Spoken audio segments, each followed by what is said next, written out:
Hello and welcome to Lavnish sir की class. आज की ये शिक्षा निदेशालय राष्ट्रीय राजधानी क्षेत्र दिल्ली की वर्कशीट नंबर 37 जो कि कक्षा छठी के विद्यार्थियों के लिए है। यह ली गई है विज्ञान विषय से और आज इसमें हम प्रकाश, छाया एवं परावर्तन में दर्पण और परावर्तन की बात करने वाले हैं कि आखिर ये परावर्तन होता क्या है। चलिए बिना समय गवाए शुरुआत करते हैं मेरे साथ और समझने की कोशिश करते हैं। तो देखो, क्या कभी तुमने सोचा है कि दर्पण में तुम अपना चेहरा कैसे देख पाते हो? ये देख पाते हो परावर्तन के कारण। आखिर ये परावर्तन क्या है देखते हैं। प्रकाश तरंगे सतह पर प्रहार करने पर अपनी दिशा बदल सकती हैं और इसे ही परावर्तन कहते हैं। जैसे अगर आप यहाँ पे ध्यान से देखो, क्या हुआ जब प्रकाश की किरणें दर्पण पर पड़ी, ठीक है, तो दर्पण पर ये टकराकर वापस से जो देख रहा है उसकी आंखों में जाती हैं और वो आंखों में फिर उसका प्रतिबिंब उसको नजर आता है। तो ये जो प्रक्रिया है, ये जो अवस्था है कि पहले प्रकाश की किरणें दर्पण से टकराई और फिर उनकी दिशा बदल गई, तो अगर वो आप देख रहे हैं तो आपको अपना चेहरा नजर आने लग जाएगा। कहने का मतलब ये है कि ये जो दर्पण है ना, वो क्या करता है, या जो चमकदार सतह होती हैं ये क्या करती हैं, प्रकाश की किरणों की दिशा को बदल देती हैं और इसे ही हम परावर्तन कहते हैं। दर्पण एक ऐसी वस्तु है जो प्रकाश को परावर्तित कर देता है, जैसे अभी मैंने आपको समझाया। इसी तरह जो चमकदार और पॉलिश वाली सतह होती है ना, जैसे जो चमकदार चीज है, जैसे नई स्टील की प्लेट होगी या नई चम्मच होगी, तो वो भी दर्पण की भांति कार्य करती हैं, उस दर्पण के रूप में ही कार्य करती हैं वो, और बिल्कुल वैसे ही प्रकाश की किरणों को वो परावर्तित कर देती हैं। दर्पण में किसी वस्तु का प्रतिबिंब परावर्तन के कारण ही देखा जाता है। तो अब याद रखना कि जब आप दर्पण, यानी जब सुबह सुबह आते हैं ना, आप अपने बाल बनाते हैं, वो वाला दर्पण की बात कर रहा हूं, तो अब आपको पता चला कि आप उसमें अपना चेहरा कैसे देख पाते हैं।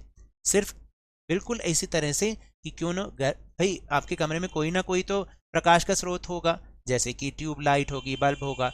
जैसे ही वो प्रकाश की किरणें उस दर्पण पर पड़ती हैं और आप उसको देखते हैं, तो वो टकरा के किरणें आपकी आंखों में प्रवेश करती हैं, जिससे आपको अपना चेहरा दर्पण में नजर आने लग जाता है। दर्पण क्या करता है, उस पर पड़ने वाले प्रकाश की दिशा को बदल देता है। अब समझ में आया कि परावर्तन किसे कहते हैं।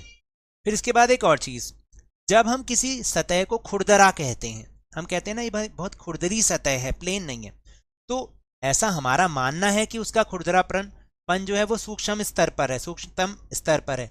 यहां तक कि आपने पेंसिल देखी होगी, पेंसिल पर इनामेल पेंट की जो चिकनी दिखाई देने वाली सतह होती है ना, अगर वो भी आप माइक्रो लेवल पर पहुंच जाएंगे ना, तो आपको खुरदरी नजर आएगी, उसमें छोटे छोटे छिद्र नजर आएंगे। यानी आपने पेंसिल देखी है ना, वो ऊपर से क्या होती है, एकदम चिकनी दिखाई देती है क्योंकि प्लेन सरफेस होता है, लेकिन जब आप उसके माइक्रो लेवल पर जाएंगे तब आपको उसकी खुरदरी सतह भी दिखाई देने लग जाएगी।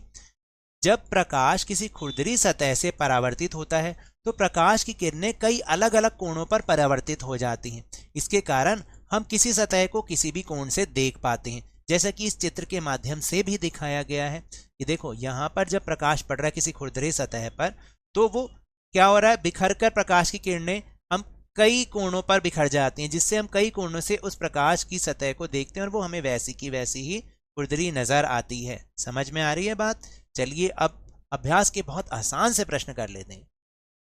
पहला प्रश्न है कि प्रकाश का परावर्तन क्या है। अभी आपको समझाया कि प्रकाश तरंगे सतह पर प्रहार करने पर अपनी दिशा बदल सकती हैं और इसे ही हम परावर्तन कहते हैं, प्रकाश का परावर्तन कहते हैं। यानी जब वे अपनी दिशा बदल लेती हैं किसी सतह पर टकरा कर, उसे परावर्तन कहते हैं। दर्पण को परिभाषित कीजिए। तो दर्पण एक वस्तु है जो प्रकाश को परावर्तित कर देता है। फिर तीसरा प्रश्न, क्या होता है जब प्रकाश किरण दर्पण पर पड़ती है। तो दर्पण क्या करता है, दर्पण उस पर पड़ने वाली प्रकाश किरण की दिशा को बदल देता है। और चौथा प्रश्न है, परावर्तन के लिए चमकदार सतह की आवश्यकता क्यों होती है। क्योंकि परावर्तन के लिए चमकदार सतह की आवश्यकता इसलिए पड़ती है क्योंकि चमकदार सतह आमतौर पर दर्पण की भांति ही कार्य करती है और प्रकाश किरणों को परावर्तित कर देती है। फिर इसके बाद पांचवा और अंतिम प्रश्न, किन्हीं दो पदार्थों के नाम लिखिए जो अच्छे परावर्तक हैं। तो चमकदार धातुएं जितनी हैं वो सारी परावर्तक होती हैं और दर्पण भी परावर्तक होता है। तो ये तो थी आज की वर्कशीट। अगर मेरे इस तरह समझाने से अब आपको समझ में आने लगा है ना, तो इस चैनल और वीडियो को लाइक कीजिए, शेयर कीजिए, और अगर आप नए हैं तो सब्सक्राइब भी कर लीजिए। और टेलीग्राम ऐप पर हमारा चैनल लवनीश सर की क्लास, उसको ज्वाइन करना ना भूलें, जिसका लिंक आपको इसी वीडियो के डिस्क्रिप्शन बॉक्स में मिल जाएगा। लेकिन ये भी याद रखें, घर से बाहर निकलते समय खासतौर से स्कूल जाते समय मास्क अवश्य लगाएं और जब भी आपकी बारी आए कोरोना का टीकाकरण जरूर करवाएं, क्योंकि कोरोना को हराना है और जिंदगी को एक बार फिर से सुहाना बनाना। इसी उम्मीद के साथ बहुत बहुत धन्यवाद।